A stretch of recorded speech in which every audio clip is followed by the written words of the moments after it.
자, 오늘 이제 말씀으로 여러분 함께 나누려고 하는데, 인생의 질문 말씀으로 답하다, 이게 6번째 시간이에요. 계속해서 여러분들에게 드리는 말씀이지만 우리의 인생에는 많은 질문들이 있습니다. 그런데 대답하는 게 쉽지 않아요. 제가 이 시리즈 설교를 준비하면서도 이거 너무 어려운 일을 하는 것 아닌가. 또 어떤 분은 지난주에 설교를 듣고, 목사님, 저는 목사님 설교에 동의하지 못합니다, 이런 분도 있었어요. 괜찮아요. 그러나 우리들의 삶에 한 번쯤 중요한 문제들을 이렇게 고민하고 또 말씀 속에 답을 얻어가는 것은 굉장히 중요한 일이라는 생각이 듭니다. 오늘 말씀의 주제는 6번째, 왜 고통받아야 하나요? 고통에 대한 문제입니다. 여기 있는 여러분들 가운데 고통당하지 않는 분들은 아무도 없을 거예요. 제가 오늘 10시 예배를 마치고 났는데 한 권사님이 저를 붙들고 눈물을 뚝뚝 흘리셨어요. 목사님, 오늘 예배는 저를 위해 준비된 것 같습니다. 아마 여기 있는 여러분들 가운데 누군가를 위해 이 말씀이 준비되어 있을 거라는 생각이 들고, 또 제가 바로 여기 들어오기 전에 한 분이 저를 붙들고 그런 얘기했어요. 목사님, 저 살고 싶어요. 너무 힘든데. 이렇게 저를 만나서 상담을 하고 싶다고 말씀하셨지만, 아마 오늘 말씀 가운데서 또 하나님께서 주시는 치유와 또 대답이 있으리라는 생각이 들어요.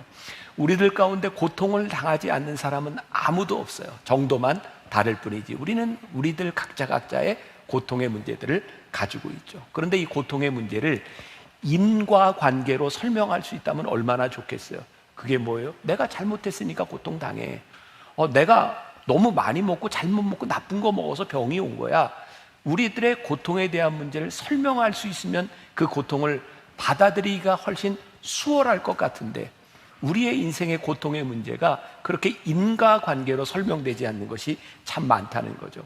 그때 우리는 이런 표현을 씁니다. 공평하지 않아. 왜? 우리들에게 지금 일어나고 있는 일들을 우리들이 받아들일 수 없다는 거죠. 또한 이 고통의 문제에 대해서 객관적 사실이라고 하는 것도 존재하지 않는 것 같아요. 예를 들어서 어떤 비행기가 승객 100명을 싣고 가다가 추락을 했어요. 기적적으로 한 사람이 살았어요. 99명이 죽었어요. 우리는 그 사건을 보면서 뭐라고 얘기할 수 있을까요? 야, 기적이야, 한 사람이 살았어. 기뻐할 수 있을까요? 99명이 죽었어. 이건 비극이야 라고 말해야 할까요? 누구의 입장에 서느냐에 따라 어떤 일이 일어나느냐는 것도 해석이 다 다를 수 있는 거죠. 인과관계, 잠언은, 지혜서는 우리들에게 인과관계에 대해서 이렇게 설명을 하고 있어요. 잠언 1장 7절 우리 같이 한번 봅니다. 시작.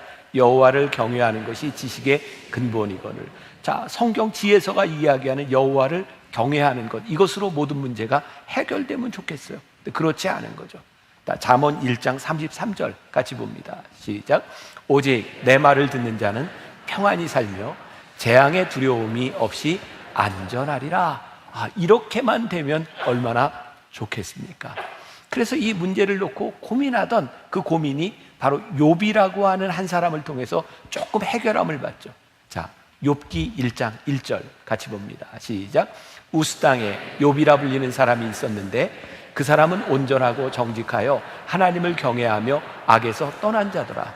자, 욥에 대해서 성경이 이야기하는데 욥은 이렇게 훌륭한 사람이 있을 수 없어요. 근데 우리가 잘 알죠. 욥기에 보면 욥이 무지무지한 고난을 당하는 거예요. 욥이 이해할 수가 없었어요. 근데 욥이 자기의 고난을 이렇게 받아들이는, 점진적으로 나아가는 그 장면들을 통해서 우리가 깨닫게 되는 거죠. 의인도 고난을 당할 수 있구나. 이게 우리의 머릿속에서는 이해가 돼요.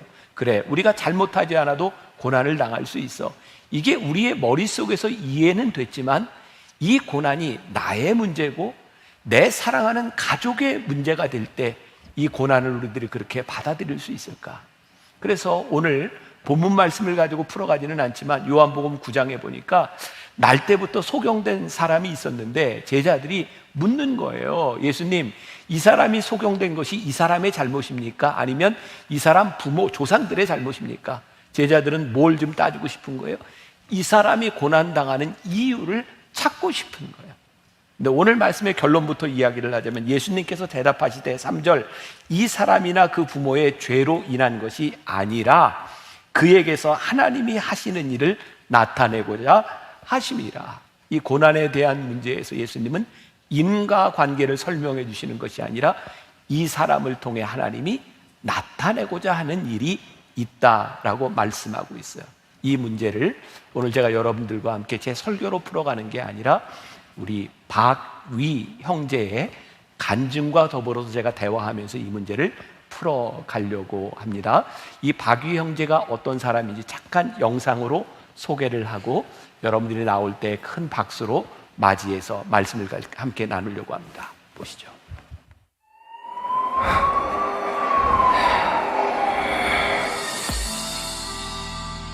앞으로 못 걸어요. 네? 평생 힘들다고.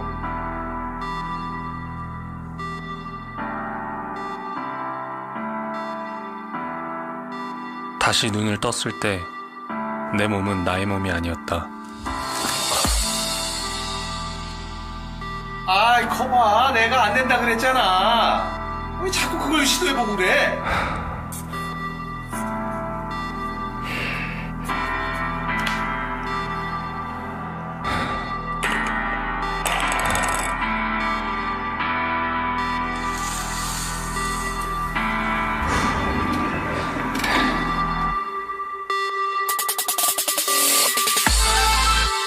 담당 의사는 손가락도 움직일 수 없다고 말했지만 나는 절대 포기하지 않았다.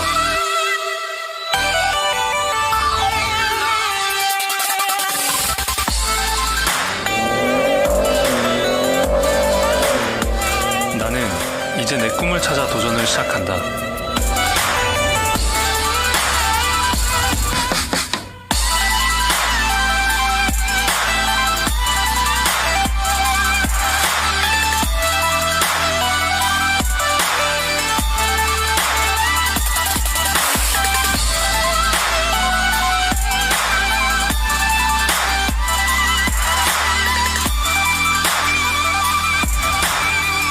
일할 수 있는 능력이 완전히 제한되는 건 아닌데 할 수 있는 것들이 너무나 많아.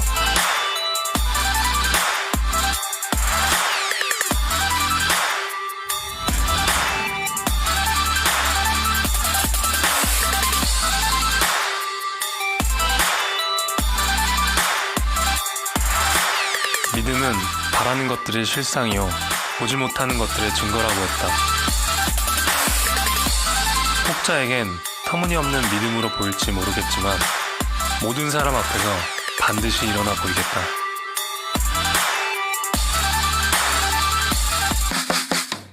위, 일어난다. 박위 형제입니다. 네.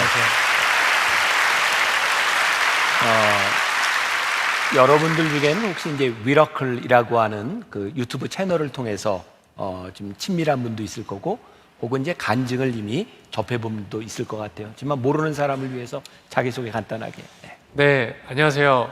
만날교회 성도 여러분 반갑습니다. 우리 모두에게 기적을, 저는 유튜브 미라클 채널 운영하고 있는 박위라고 합니다. 반갑습니다. 네. 소개를 듣고 나니까 미러클이라고 하는 채널이 궁금하네요. 네. 네, 여러분 제 이름이요 박위입니다. 영어로 위는 우리라는 뜻이죠. 그래서 위 플러스 미라클, 우리 모두에게 기적을 이라는 뜻을 가진 이 미라클 채널을 제가 만들었습니다. 사실 이게 대본에 들어가 있던 내용은 아닌데 제가 우리 박위 형제의 간증을 듣다 보니까 이 미러클, 진짜 이제 기적이 일어났던 어떤 목사님 아들에 대한 이야기를 제가 좀 들은 적이 있는데 한번 소개해 주셔도 좋을 것 같아요. 네. 제가 이렇게 다치고 나서 좀 시간이 지났을 때 울산에 한 목사님으로부터 연락이 왔어요. 당신의 아들이 저처럼 척수신경이 마비가 돼서 척수신경이 손상이 돼서 전신마비가 되었다는 거예요. 그래서 목사님이 너무 많이 힘들어하셨습니다. 그래서 그 목사님이 저랑 하루에 2시간씩 매일 통화를 했는데요. 아마도 제가 전신마비 진단을 받은 사람 치고는 굉장히 재활이 잘 된 케이스였기 때문에 목사님이 그냥 저랑 전화하시는 것만으로도 좀 위안이 되셨던 것 같아요. 그런데 저는 이제 모태신앙인으로서 항상 이 목사님이라는 존재는 인간 이상의 존재라고 생각을 해왔었거든요. 근데 제가 그 목사님이랑 하루에 2시간씩 매일매일 한 2주째 통화를 하다 보니까요. 목사님, 이제 제발 좀 믿음을 가지세요. 제가 이런 말을 하고 있어요. 그런데 제 눈에는요, 그 목사님이 그저 전신마비가 된 한 아들의 아버지로 보였습니다. 그래서 제가 너무 마음이 아파서 안타까워서 혼자 휠체어를 타고 비행기를 타고 울산으로 날아갔습니다. 그래서 네. 잠깐만. 좀 놀랄 만한 얘기를 할 때는 놀라거나 반응을 휠체어를 타고 네. 네, 그래서 그때 그 친구의 모습을 봤을 때는 정말 손가락도 전혀 움직일 수 없이 병실에 누워있는 전신마비 그 상태 그 모습이었는데요. 그 친구가요, 지금 그때 저랑 인연이 돼서 3년이 지난 후에는 저랑 같이 지금 이 위라클 채널의 편집자로 활동을 하고 있습니다.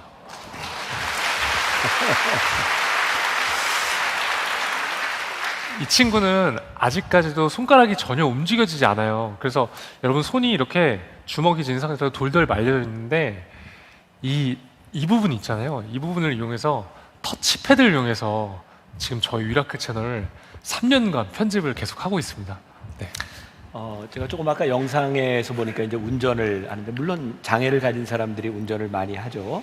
그런데 이렇게 전신 이렇게 마비 상태에서 운전하는 건 쉬운 일이 아니었을 것 같아요. 오늘 운전하고 왔어요?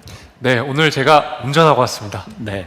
좀 궁금한데 그 어떻게 운전을 하는지 휠체어도 있고 혼자 지금 다 한 거 아니에요? 네. 좀 설명을 해주세요. 일단은 제가 지금 이렇게 되게 멀쩡해 보여서 잘 모르시겠지만 제가 손가락이 아직도 많이 불편해요. 근데 특히 왼쪽 손이 제가 좀 더 재활이 잘 되고 오른손은 목사님 한번 어느 힘이 정도? 전혀 없어요. 네. 그래서 제가 이렇게 여러분 이 휠체어가 분리가 되거든요. 조립식 휠체어입니다. 근데 제가 혼자 차에 옮겨 앉더라도 이 휠체어를 넣어야 되잖아요. 근데 제가 우리나라는 운전대가 왼쪽에 있기 때문에 정말 감사하게도 왼손이 더 재활이 잘 돼 있으니까 이걸 혼자서 왼쪽에서 분리해서 딱 집어넣을 수 있을 정도의 악력이 제가 생겼어요. 그래서 너무나 감사하게도 제가 전국 어디에나 운전을 해서 갈 수 있게 되었습니다. 네. 기회가 된다면 한번 운전하는 차를 제가 좀 타고 싶기도 해요. 네, 언제나 모시겠습니다. 오케이. 네. 난 한다면 해요. 네. 오늘 이제 만나교회에서 이런 같이 토크하는 시간을 갖게 됐는데 교회가 처음은 아니었던 것 같아요. 네, 그럼요. 저는 일단 2020년도에 다니엘 기도회라는 곳에서 간증할 기회가 있었는데요. 그때 이제 나비워십 팀이 그 당시에 찬양을 해주셔서 그때 제가 또 알게 됐었고, 제가 또 김병삼 목사님의 오랜 팬입니다. 그래서 작년에 여러분들 많이 하셨던 주님은 나의 최고봉, 저도 아침에 같이 묵상을 했었고요. 그리고 작년에 또 제가 또 안 믿으실까봐 제가 이 증거 자료를 가져왔어요. 이거는 여기 오른쪽에 위라클 마크 보이시죠? 저희 위라클 채널의 제 브이로그의 한 장면입니다. 제가 묵상하고 있는 것을 이제 목사님 진짜 나오시죠? 네, 아까도 내가 봤는데 기분은 좀 안 좋았어요. 왜냐하면 자기 사진은 잘 나온 거 이렇게 나오고 나는 아무거나 하나 갖다 놓은 것 같아서. 근데 우리 뭐 용서하고 계속 진행해 봅시다. 네. 자, 오늘 설교의 주제가 고통 가운데서 하나님의 신비를 이라는 그런 이야기를 나누어 보려고 해요. 제가 더 이야기하지 않아도 우리가 지금 이렇게 웃으면서 이야기하고 있지만 이 시간까지 얼마나 많은 과정이 있었겠습니까? 영상으로 잠깐 소개됐지만 이제 어려운 상황들이 있었는데 아마 이 이야기를 해야 풀어갈 수 있을 것 같아요. 어떤 사고, 어떤 상황이었는지. 네, 지금으로부터 8년 전이에요. 지금처럼 굉장히 취업난이 심했었습니다. 근데 제가 여러분 좀 딱 봐도 학점이 좀 안 좋게 생겼죠? 다들 인정을 하시네요. 제가 그 당시 학점도 안 좋아서 취업 스트레스를 엄청나게 받고 있었어요. 그런데 제가 대학교 4학년 때 학교를 다니던 중에 우연히 외국계 패션 기업에 제가 인턴 사원으로 들어가게 되었습니다. 저는 당시에 학교에서 전공학점 18학점도 받고 인턴 사원 월급도 받고 경력도 쌓게 되었어요. 심지어 6개월 정도 후에는요, 저한테 정직원 제안도 주셨어요. 그래서 저는 운 좋게 덜컥 취업을 하게 되었습니다. 그 당시에는요, 저는 제 인생이 마치 이 톱니바퀴와 맞물리듯 완전히 풀렸다고 생각을 했어요. 그래서 제가 주중에 열심히 일한 저에게 보상을 주었습니다. 바로 세상적인 쾌락으로 보상을 주었어요. 저는 주말마다 술을 마시고 클럽을 다녔습니다. 너무 뭐 조용하시네요. 남 얘기가 아닌 것 같아요. 네. 솔직히 그 당시엔 정말 재밌었어요. 그리고 한 번은요, 제가 토요일 날에 술을 많이 마시고 주일날 이렇게 예배당에 와서 이런 기도를 한 적이 있습니다. 하나님, 저는 세상의 쾌락을 포기할 수가 없습니다. 하나님, 저는 교회 반, 세상 반, 회색 크리스천으로 살겠습니다. 하나님, 그러다가요, 제가 이제 죽을 때쯤 됐을 때, 그때 이제 완전히 하나님께 돌아갈게요. 여러분, 이게 농담이 아니고 제가 육성으로 진짜 기도를 그렇게 했었어요. 정직원 전환이 되는 시점에 친구들과 제가 축하 파티를 열게 됩니다. 그날 제가 술을 마시고요, 이렇게 필름이 끊기게 되었어요. 그리고 제가 다시 눈을 떴을 때는요, 네, 딱 이런 상황이었습니다. 흰 천장이 보였어요. 병원이었는데요, 제가 직감적으로 알았습니다. 중환자실이라는 것을요. 저는 아까 그 사진처럼 병원의 온갖 장치들이 제 몸을 둘러싸고 있었어요. 그리고 여러분, 제 몸이요, 제 눈으로 분명히 보이는데 이 쇄골뼈 밑으로는 정말 아무것도 느껴지지 않고 아무것도 움직일 수가 없었습니다. 자, 여러분, 이게 감이 잘 안 오시죠? 자, 지금 같이 손을 한번 들어보실까요? 네. 자, 하나, 둘, 셋 하면 여러분 손톱에 한번 힘줘보겠습니다. 자, 하나, 둘, 셋! 자, 이번에는요, 머리카락에 한번 힘줘볼게요. 자, 하나, 둘, 셋! 자, 나는 손톱이나 머리카락에 힘이 들어간다. 한번 손 들어보세요. 나도 뭐 이게 뭐 장담할 수는 없지만 머리카락이 있었으면 난 힘이 들어갔을 거야. 네.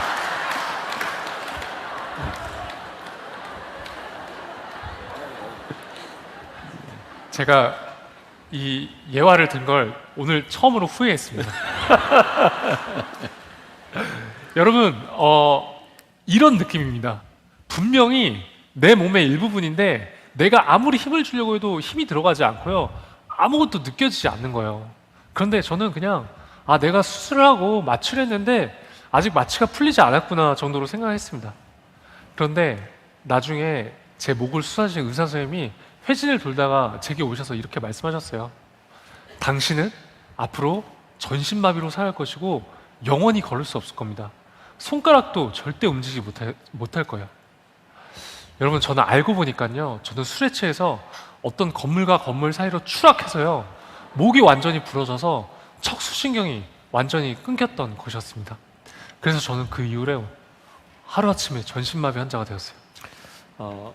저도 그렇고 여기 있는 분들은 지금 이 모습만 이렇게 보고 있지만 사고를 당하기 전에 우리 박위 청년은 어떤 청년이었을까요? 저는 지금 보시는 것처럼 굉장히 사교적이고 활발하고 굉장히 평범한 건강한 청년이었습니다. 특히 여행하는 것도 굉장히 좋아했었고요. 어렸을 때부터 운동을 좋아했고, 특히 제가 축구를 좋아해서요, 초등학교와 중학교 때까지는 실제로 축구 선수 생활도 했었습니다. 네, 그런 잘 활동적이고 움직이던 우리 박위 청년이 이제 사고를 당하고 어떻게 말할 수 없는 시련이잖아요. 아마 그리고 여기에 있는 분들 가운데도 정말 설명할 수 없는 어려움을 당하고 있는 사람이 있을 텐데 그런 질문이 들 것 같아요. 그런 상황에서 하나님을 원망하지 않았는지. 저는 제 자유의지를 가지고 술을 마셔서 다쳤었기 때문에 저는 한 번도 하나님을 원망한 적은 없었습니다. 네. 그 참 내가 할 말이 없군요. 네. 근데 어쨌든 지금 박위 청년이 여기까지 오는 이 과정까지에는 참 힘든 재활의 과정들이 있었을 것 같아요. 우리는 지금 결과만 보고 있지만 그 과정들이 어떠했는지 한번 얘기해 주세요. 네. 제가 지금 이렇게 웃으면서 밝게 이야기할 수 있지만 제가 중환자실에서 나와서 병실에 있을 때는요, 정말 심각한 상황이었습니다. 오늘 저희 아버지와 어머니가 와 계신데요, 저희 부모님이 중환자실에 그 병실에 저를 봤을 때는요. 제가 처음에 사고를 났을 때 제 모습은 정말 이루 말할 수 없을 정도로 온몸에 피투성이에 머리에서 피가 분수처럼 솟구쳐서 그 침대 벽면이 완전 피로 흩뿌려져 있었고요. 진짜 저희 부모님은 제 모습을 보시고 정말 그 자리에서 주저앉아서 진짜 땅바닥을 기어다닐 정도로 너무 힘들었었거든요. 전신마비라는 것은 정말 아무것도 할 수 없게 된 상황입니다. 저는 그 당시에 24시간 내내 누워 있었고요. 욕창에 걸리지 않기 위해서 2시간에 한 번씩 누군가가 제 몸을 뒤집어줘야 했습니다. 밥도 다 떠먹여줘야 했고 이빨도 다 닦아줘야 했어요. 제가 씻으려면 제가 침대에 누워있는 상태로 샤워실에 들어갑니다. 그러면 침대에 누워있는 저를요 가족들이 직접 다 씻겨줘야 했어요. 그리고 전신마비가 되면요 장기에도 마비가 옵니다. 대변과 소변을 스스로 볼 수 있는 기능을 완전히 상실하게 되죠. 그래서 저는 당시에 소변줄을 차고 있었고요. 그 소변백에 소변이 가득 차면 가족들이 비워줘야 했어요. 그리고 대변을 보기 위해서는요 스스로 활동이 안 되니까 좌약을 넣어서 침대 위에서 가족들이 직접 다 받아내야 했어요. 그렇게 제가 6개월 정도 병원 생활하고 퇴원을 했습니다. 퇴원을 해서도 저는 그렇게 제 몸이 많이 달라지지 않았어요. 여전히 가족들이 제 모든 것을 대신해줘야 했죠. 그래서 저는 이렇게 생각했어요. 내 인생은 그 누구도 나를 대신해서 살아줄 수 있지 않기 때문에 내가 반드시 독립적으로 생활했을 때까지 재활을 해야겠다. 그래서 저는 정말 살기 위해 죽을 힘을 다해 재활을 하기 시작했습니다. 정말 제가 여기서 많이 다 보여드릴 수는 없지만 한 가지 예로 제가 저희 집 근처에 한강이 있는데요. 제가 매일매일 한강을 나가려고 마음을 먹었어요. 왜냐면 저는 처음에 휠체어를 혼자 밀 수 없었거든요. 네. 저 귀여운 강아지가. 네. 저는 진짜 혼자서 눈이나 비가 오지 않으면 영하 5도 밑으로 떨어지지 않으면요 진짜 온몸에 핫팩을 붙이고 한강에 나가서 휠체어를 매일매일 밀었습니다. 진짜 막 50m, 100m, 1km 휠체어를 혼자 밀 수 있는 거리를 서서히 늘려나갔어요. 그래서 저희 집이 서울의 용산인데요. 제가 어느 날 저희 용산에서 11km 떨어져 있는 난지도 한강공원까지 혼자 휠체어를 밀 수 있게 되었습니다.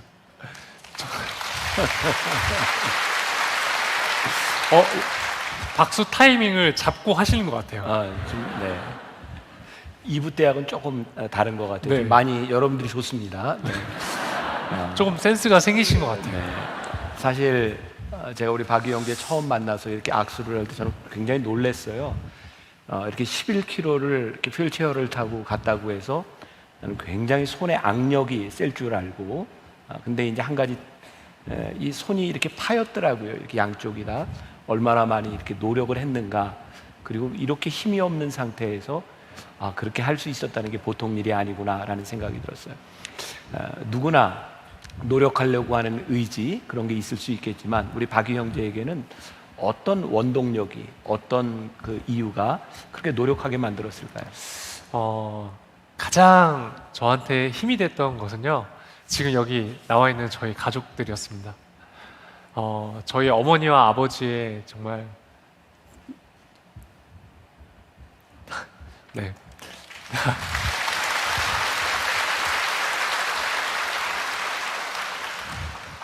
어머니의 정말 기나긴 그 헌신적인 기도와 가족들의 그 사랑으로 제가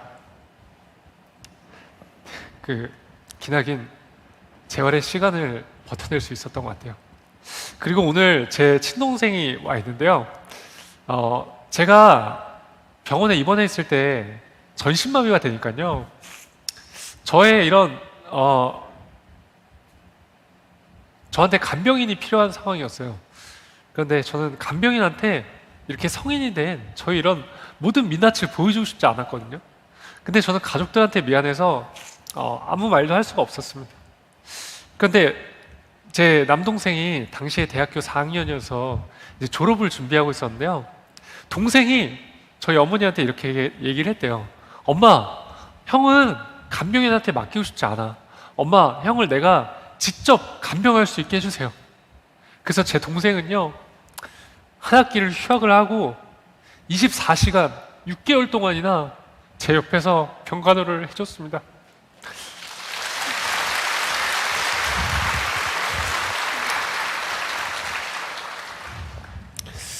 진짜 너무나 감사했어요. 그렇게 쉽게 결정할 수 있는 일이 아니라고 생각했는데 동생이 그렇게 먼저 흔쾌히 그런 결정을 해서 너무나 감사했죠. 제 동생이, 저희가 시간이 나중에 많이 지나고 제가 동생한테 이런 질문을 한 적이 있어요. 지우야, 너한테 장애란 무엇이야? 그러니 동생이 저한테 이렇게 대답을 했습니다. 장애는 우리 가족을 단단하게 묶어준 하나의 끈이라고요. 왜냐하면 가족 모두가요, 협력해서 저 하나를 돌봐했기 때문입니다.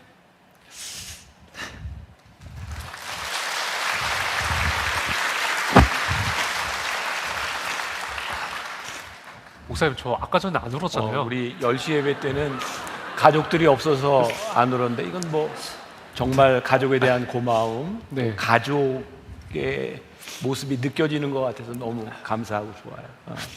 그리고 가족뿐만 아니라 특히 저희 교회 공동체에서 저랑 정말 일면식도 없는 많은 성도님들, 그리고 많은 목사님들께서 저희 병원에 매일매일 하루도 빠짐없이 찾아오셨습니다. 정말 저희를 위해서 예배를 들어주시고 그 작은 공간에서 기도해 주시는 시간들을 계속 이어나가 주셨는데요. 그래서 병실은요, 항상 바글바글 거렸습니다. 제가 괴로워할 틈이 없었어요. 그래서 하나님은 이렇게 지금 이 교회 공동체 성도님들을 저희에게 보내셔서 저와 저희 가족은 정말 지치지 않고 힘을 낼 수 있었습니다. 이 공동체 사랑으로 저희는 어떻게 보면 이 고통을 함께 이겨낼 수 있었던 것 같습니다. 제가 조금 전에 그 욥에 대한 이야기를 잠깐 서두에 했었는데, 욥이 그 고난의 시기를 지나가면서 욥기 23장 10절에 보면 그런 고백을 하잖아요. 하나님께서 나를 단련하셔서 정금같이 되게 하셨다. 아마 우리 박이 형제에게도 이 시간들을 통하여 하나님께서 주시는 큰 가르침이 있을 것 같아요. 이 고통의 시간들을 통해서 하나님이 어떤 가르침, 어떤 사명을 주시는지. 저는 사실 제가 예전에 굉장히 건강했던 사람이었기 때문에 제가 걷고 뛰고 내 손으로 밥 먹고 스스로 대변 소변 보는 것에 대해서 정말 단 한 번도 감사하며 살지 않았던 것 같습니다. 그런데 제가 전신마비가 돼서 휠체어를 타고 이 세상을 살아가 보니까요, 살아가면서 제가 걷지 못하고 뛰지 못하고 스스로 밥 먹지 못하고 스스로 대변 소변 볼 수 없게 되니까 이제야 비로소 과거에 제가 너무나도 당연하다고 생각했던 그 일상들이 결코 당연한 것이 아니며 정말 기적의 삶이라는 것을 깨닫게 되었습니다. 정말 그냥 저의 삶이요, 그냥 하나님이 주신 그냥 은혜인 것을 깨닫게 되었죠. 사람들은 보통 기적이라고 하면 이 초현실적인 현상을 떠올립니다. 여러분, 아니요. 기적은요, 지금 제가 살고 있는 삶, 그리고 여러분들의 삶 그 자체입니다.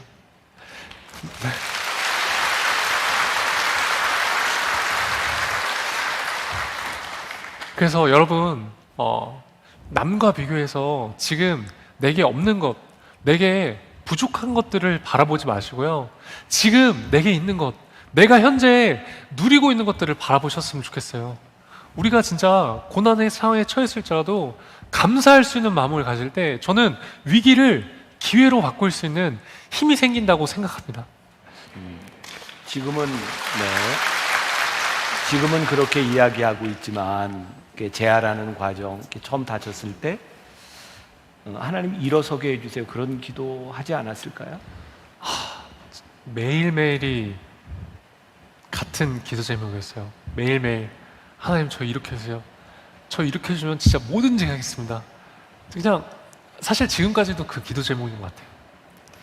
근데 지금은 이제 새로운 좋은 교훈, 가르침을 얻었다고 제가 들었는데. 네. 제가 정말 일어나고 싶은 그 간절한 마음이요. 너무나 강했던 것 같아요. 그리고 저는 되게 무식한 믿음일지 모르겠는데 저는 진짜 하나님이 일으켜 주신다고 확신을 했었어요. 그래서 제가 매일매일 하나님 일으켜 주세요. 이제는 때가 된 거 아닌가요? 하나님 왜 제가 지금 안 일어나죠? 이런 기도를 매일매일 하면서 살았었는데요. 그런데 어느 날 제가 예배를 드리는데 이런 고백을 하게 되었어요. 하나님, 저 이제 더 이상 일어나지 않아도 좋습니다. 근데 여러분 제 입에서 그런 고백을 한 건요, 저한테는 굉장히 큰 사건이었어요.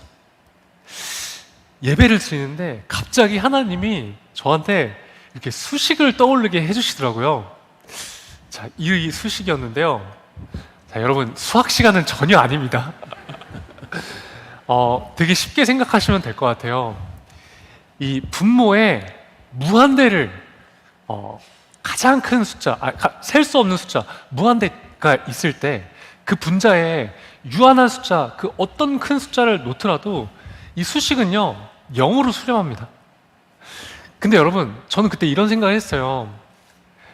저는 지금 제가 이 땅에서 살고 있는 이 지구에서 삶이 마치 저는 영원할 것 같다는 생각을 하면서 내가 좀 더 좋은 직장을 가야지, 내가 좀 더 많이 벌어서 더 좋은 차를 사고 더 좋은 집을 갖고 싶다, 이런 생각을 하면서 살았었거든요. 근데 하나님이 아까 그 공식에 딱 이걸 대입하게 해주시더라고요. 뭐였냐면, 여러분 지금 한번 같이 이 천국이라는 곳을 한번 상상해 볼게요. 여러분, 천국은 영원한 곳이잖아요. 자, 천국 상상하셨나요? 자, 천국을요 이 분모에 한번 올려놔 보겠습니다. 올려놓으셨어요? 그럼 선을 딱 긋고 그 위에 우리가 살고 있는 이 유한한 지구를 올려놓겠습니다. 그럼 여러분, 이 수식의 답은 어떻게 될까요? 네, 아마도 0으로 수렴하게 될 것 같아요. 그런데 여러분, 여기서 오해하시면 안 되는 점이, 우리가 살고 있는 이 지구가 절대 무의미하다는 것이 아닙니다. 지금 보시는 이 정말 영원한 생명이 있는 이 천국에서의 삶에 비하면 우리가 살고 있는 이 지구는요 지극히도 짧다는 것이죠. 그래서 저는 그때 이런 생각하게 됐어요. 어쩌면 내가 전신마비가 돼서 이 휠체어를 타고 있는 이 삶이 어쩌면 나한테는 더 유익한 삶일 수도 있겠다라는 생각하게 됩니다.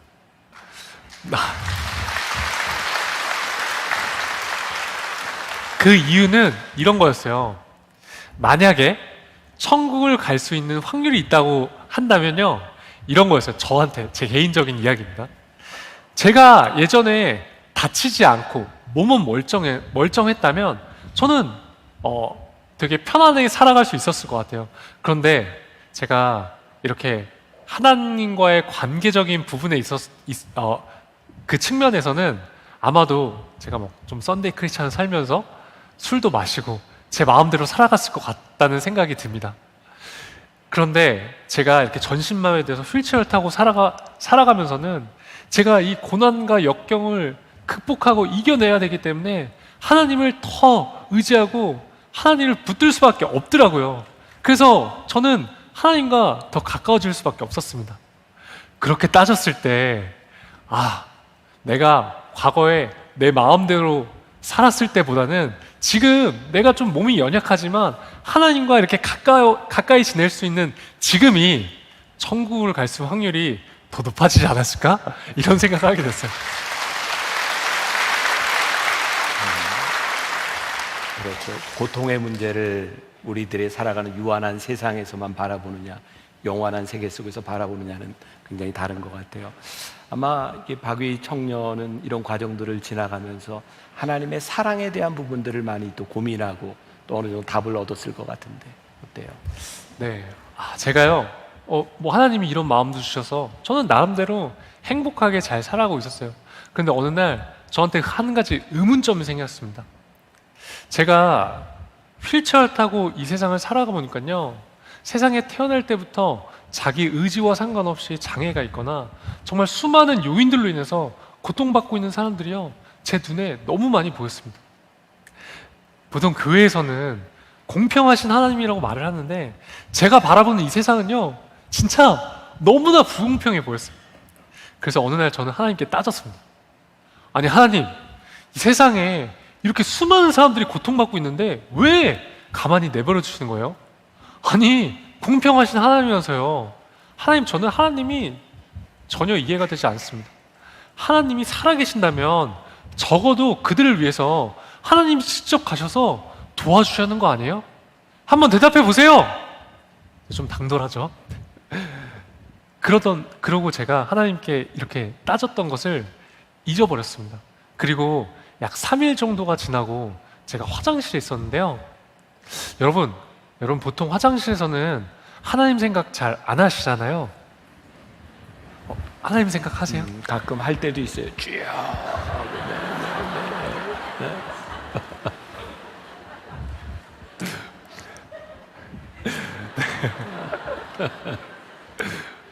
근데 제가 화장실에 있는데 정말 뜬금없이 하나님 제 마음 가운데 이렇게 말씀하시는 것 같았습니다.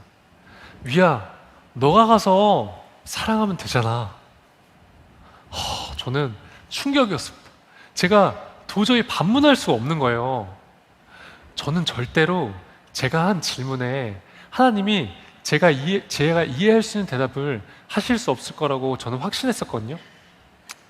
저는 여태껏 제가 살면서 제가 사랑해야 될 대상은 내 가족, 내 친구들, 그리고 제 주변인들이라고 생각을 했어요. 그런데 하나님은요, 위야, 네가 생각하는 그 사회적 약자들, 그 고통받고 있는 사람들, 너가 직접 가서 사랑하는 것이었어요. 그러면서 하나님은 저한테 사랑의 원리를 깨닫게 해주셨습니다.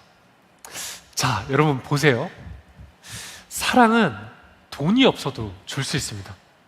지금 다리를 쓸 수 없고 손가락도 안전하지 않으셔도요, 만약에 당신을 사랑하기로 마음만 먹으면 사랑할 수 있습니다.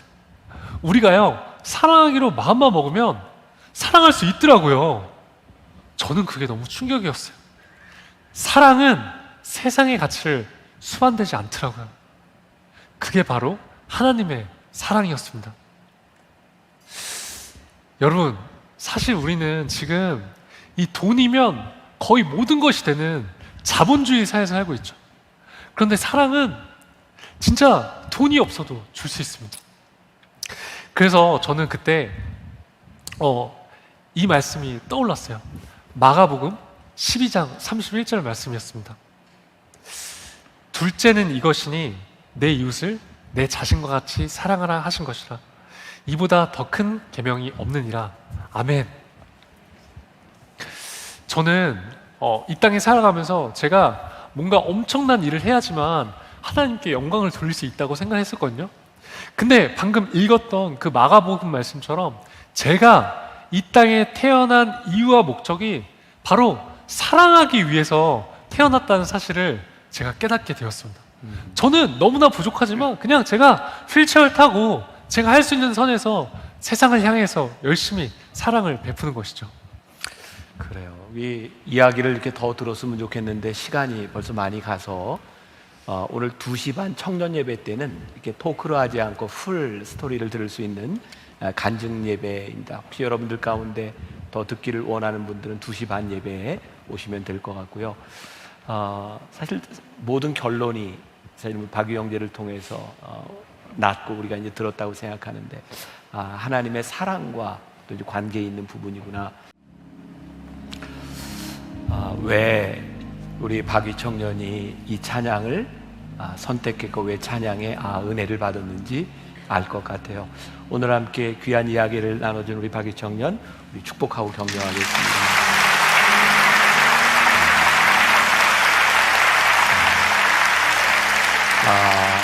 이제 오늘 예배를 마무리할 텐데 오늘은 제가 축도로 마무리하지 않으려고 해요. 우리들 같이 기도하고 또 여러분들 가운데 아무도 모르지만 이 고통의 문제를 안고 있는 분들이 있다면 함께 이렇게 묵상하고 기도하고 자유롭게 나갈 수 있으면 좋겠어요. 그래서 제가 따로 끝나는 시간이 없으니까 혹시 이제 옆에 분들이 기도하고 있으면 익스큐즈하고 먼저 빠져나가고 그렇게 했으면 좋겠어요. 제가 한 가지만 이야기할게요.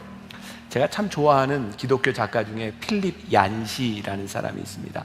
이 필립 얀시는 고통의 문제를 가지고 많이 고민했던 사람이에요. 근데 그의 책 중에 고통의 속량이라는 말이 있습니다. 하나님께서 우리의 고통을 속량시키셨다. 무엇으로? 하나님의 사랑으로. 우리들에게 고통의 문제가 오는 것을 우리는 막을 수 없습니다. 이건 우리의 소관이 아니에요. 그러나 우리들이 당하는 고통을 하나님께서는 그것으로 끝나지 않도록 그 고통을 속량시켜 주시는 분이다. 그러니까 우리들이 하나님의 사랑과 하나님의 은혜로 우리들이 속량받은 그 고통 가운데서 우리들이 새롭게 살아갈 수 있는 힘을 얻게 되죠. 사도 바울이 고린도 후서 12장 9절에서 그런 고백을 하잖아요. 내가 도리어 크게 기뻐함으로 나의 여러 약한 것들에 대하여 자랑하리니 이는 그리스도의 능력이 내게 머물게 하려 함이라. 사도 바울이 약함을 자랑했던 이유가 뭐냐면 그 약함 가운데 그리스도의 능력이 내게 머무르는구나. 그래서 그런 약함을 자랑하기 시작해요. 여러분, 우리가 스스로 할 수 없는, 해결할 수 없는 많은 일들이 있습니다. 그런데 우리는 고통의 속량을 경험하고 그 가운데서 하나님의 일하심을 경험하고 믿음으로 살아가는 하나님의 사람들이죠. 그래서 우리는 이 땅 위에 살아가면서 우리들이 능력 있는 삶을 살아가게 되는 거예요. 우리 시작할 때 불렀던 날이 저물 때 주가 일하시네, 우리 찬양하시면서 지금부터는 제가 이제 끊지 않습니다. 이제 찬양 부르시면서 나갈 사람들은 나가시면 돼요. 그러나 조금 더 기도할 분들은 그 자리에서 기도하시면 되고, 우리 같이 찬양하면서 기도하겠습니다.